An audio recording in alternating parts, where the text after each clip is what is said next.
हरे कृष्णा।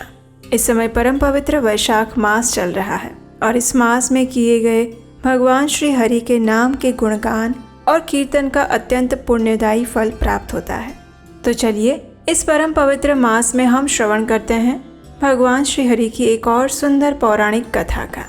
आइए आज की कथा आरंभ करते हैं। पूर्व काल की बात है। पाटलिपुत्र में पशुमान नामक एक वैश्य रहते थे। वे सदैव धर्म में तत्पर और ब्राह्मणों की सेवा में संलग्न रहते। सदैव कृषि और गो रक्षा करते हुए पशुमान वैश्य बाजार की गलियों में धर्मतः सुवर्ण इत्यादि का विक्रय करते थे।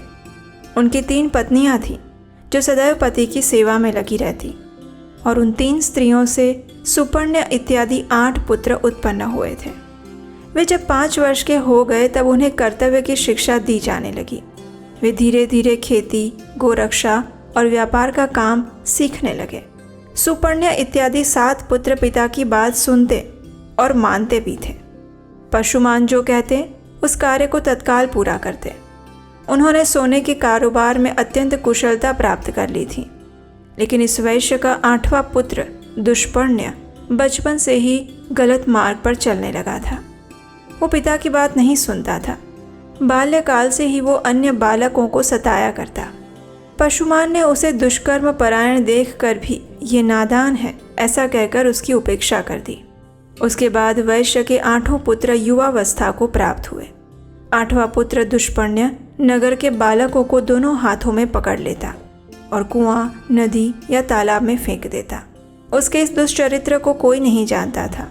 जल में उनका शव देखकर लोग उनका संस्कार करते। तब पूर्ववासियों ने आकर राजा से यह वृत्तांत निवेदित किया। उनका ये वचन सुनकर राजा ने ग्राम रक्षकों को बुलाया और उन्हें आज्ञा दी कि बालकों की मृत्यु का कारण क्या है इसका पता लगाया जाए। ग्राम रक्षक बालकों के मारे जाने के रहस्य का पता लगाने लगे, लेकिन बहुत ढूंढने पर भी उन्हें इस बाल घातक का पता नहीं चला। वे डरते हुए राजा के पास गए और उनसे कहा, महाराज, हम बहुत खोज करने पर भी ये नहीं जान पाए हैं कि आखिर कौन इस नगर में रहकर निरंतर बालकों की हत्या कर रहा है। तत्पश्चात किसी समय वह वैश्य बालक अन्य 5 बालकों के साथ कमल निकालकर ले आने के बहाने सरोवर के निकट गया। वहाँ उसने उन बालकों को जबरदस्ती पकड़कर पानी में डुबो दिया। वे बालक चीखते चिल्लाते रहे तो भी उस क्रूर आत्मा ने उन्हें कंठ तक पानी में ले जाकर डुबो दिया। उन सबको मरा हुआ जानकर दुष्पर्ण शीघ्र ही अपने घर चला गया। उन 5 बालकों के पिता अपने पुत्रों को नगर में ढूंढने लगे। वे 5 बालक अधिक छोटे नहीं थे। पानी में डाल देने पर भी वे मर नहीं सके। धीरे धीरे सरोवर के किनारे आ गए और वहीं घूमते रहे। इतने में ही अपने बंधुओं द्वारा नाम ले लेकर पुकारने की आवाज़ सुनकर उन्होंने जोर से बोलकर उत्तर दिया। बालकों की आवाज़ सुनकर उनके पिता सरोवर के तट पर गए। वहाँ उन्हें जीवित देखकर उन सबको बड़ा हर्ष हुआ। फिर पिता ने उनसे पूछा, हे बालकों, तुम्हारी ऐसी दशा कैसे हुई? तब बालकों ने दुष्पर्ण के उस दुष्कर्म का वृत्तांत अपने बंधुओं को कह सुनाया और ये बात जानकर पूर्ववासियों ने राजा को इसकी सूचना दे दी। राजा ने उसी क्षण पशुमान को बुलाया और उससे कहा, हे पशुमान, ये नगर बहुत से बालकों से भरा पूरा रहा है, लेकिन तुम्हारे दुरात्मा पुत्र ने इसे प्रायः सूना कर दिया। अभी अभी इन बालकों को उसने जल में डुबो दिया था, लेकिन दैव योग से ये जीवित निकल आए हैं। बताओ इस समय क्या करना चाहिए? मैं तुम्ही से पूछता हूँ क्योंकि तुम सदा धर्म में तत्पर रहते हो। राजा के ऐसा कहने पर धर्मज्ञ पशुमान ने कहा, राजन, जिसने सारे नगर को सूना कर दिया है वो वध के ही योग्य हैं। इस विषय में कुछ भी पूछने की बात नहीं। यह अत्यंत पाप आत्मा मेरा पुत्र नहीं, शत्रु है, जिसने इस नगर को बालकों से खाली कर दिया। उस दुष्ट के उद्धार का मुझे कोई उपाय नहीं दिखाई देता। मैं सच कह रहा हूँ, इस दुष्ट आत्मा को प्राण दंड दिया जाए। पशुमान का ये वचन सुनकर समस्त पूर्ववासी पशुमान की प्रशंसा करते हुए राजा से कहने लगे, महाराज, इस दुष्ट को मारा ना जाए, लेकिन चुपचाप नगर से निकाल दिया जाए। तब राजा ने दुष्पर्ण को बुलाकर कहा, हे दुष्ट आत्मन, तू शीघ्र ही हमारे राज्य से बाहर चला जा। अगर यहाँ रहेगा तो मैं तेरा वध कर डालूंगा। इस प्रकार डांट फटकार करके राजा ने दूतों द्वारा उसे नगर से निर्वासित करवा दिया। उसके बाद दुष्पर्ण्य भयभीत होकर उस देश को छोड़कर मुनि मंडली से युक्त वन में चला गया। वहां जाकर भी उसने एक मुनि के बालक को जल में डुबो दिया। कुछ बालक खेलने के लिए गए हुए थे। उन्होंने उस बालक को मरा हुआ देखकर अत्यंत दुखी होकर उसके पिता से ये समाचार कहा।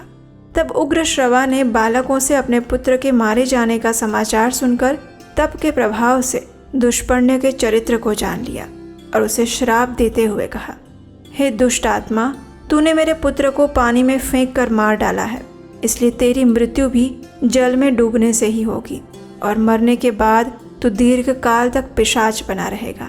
ये श्राप सुनकर दुष्पर्ण्य को बड़ा दुख हुआ। वो उस वन को छोड़कर सिंह आदि क्रूर जंतुओं से युक्त दूसरे भयंकर वन में चला गया। वहाँ बड़े जोर की वर्षा और आंधी चल रही थी। दुष्पर्ण्य ने देखा एक मरे हुए हाथी का सूखा कंकाल पड़ा है। उस समय आंधी और प्रचंड वर्षा के कष्ट को ना सह सकने के कारण वो उस हाथी के पेट की गुफा में घुस गया। फिर बड़ी भारी वर्षा हुई। जल का महान प्रवाह हाथी के पेट में भी भर गया। हाथी का शव उस महाप्रवाह में बहते बहते समुद्र में चला गया। दुष्पर्ण्य उस जल में डूबकर क्षण भर में ही प्राणहीन हो गया।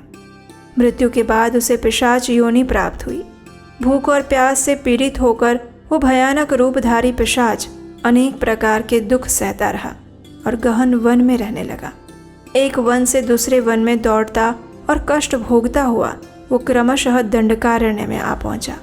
वहां उसने उच्च स्वर से पुकार लगाई, हे तपस्वी महात्माओं, आप लोग बड़े कृपालु और सभी प्राणियों के हित में तत्पर रहने वाले हैं।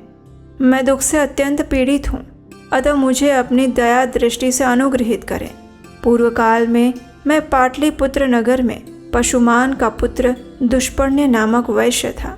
उस समय मैंने बहुत से बालकों की हत्या कर दी थी। अब मुझे पिशाच योनि प्राप्त हुई है। भूख और प्यास सहन करने की मुझ में अब शक्ति नहीं रह गई, इसलिए आप लोग कृपा करके मेरी रक्षा करें। जिस प्रकार मैं पिशाच योनि से छूट जाऊं, ऐसा कोई उपाय बताएं। पिशाच का ये वचन सुनकर तपस्वी मुनियों ने महर्षि अगस्त्य से कहा, हे भगवान, इस पिशाच के उद्धार का कोई उपाय बताएं। तब अगस्त्य जी ने अपने प्रिय शिष्य सुतीक्ष्ण को बुलाकर कहा, वत्स सुतीक्ष्ण, तुम शीघ्र ही गंधमादन पर्वत पर जाओ। वहाँ सब पापों का नाश करने वाला महान अग्नि तीर्थ है। इस पिशाच के उद्धार के उद्देश्य से तुम उस तीर्थ में स्नान करना। ऋषि अगस्त्य के ऐसा कहने पर सुतीक्ष्ण जी गंधमादन पर्वत पर गए। अग्नि तीर्थ में जाकर पिशाच के लिए स्नान का संकल्प करके वहाँ उन्होंने 3 दिन तक नियम पूर्वक स्नान किया और फिर रामनाथ इत्यादि तीर्थों का सेवन और स्नान करके श्रेष्ठ ब्राह्मण सुतीक्ष्ण अपने आश्रम पर लौट आए। उस तीर्थ में स्नान के प्रभाव से वह पिशाच शीघ्र ही दिव्य देह को प्राप्त हुआ और सुतीक्ष्ण अगस्त्य ऋषि और अन्य तपोधनों को बार बार प्रणाम करके उनकी आज्ञा लेकर प्रसन्नतापूर्वक स्वर्गलोक में चला गया। तो ये थी आज की वैशाख मास कथा। हमें आशा है कि ये कथा आपको अच्छी लगी होगी। अगर ऐसा है तो इसे लाइक कीजिए, शेयर कीजिए, सब्सक्राइब कीजिए और हम आपसे मिलेंगे इसी वैशाख मास कथा की अगली कड़ी के साथ कल प्रातःकाल। हरे कृष्ण।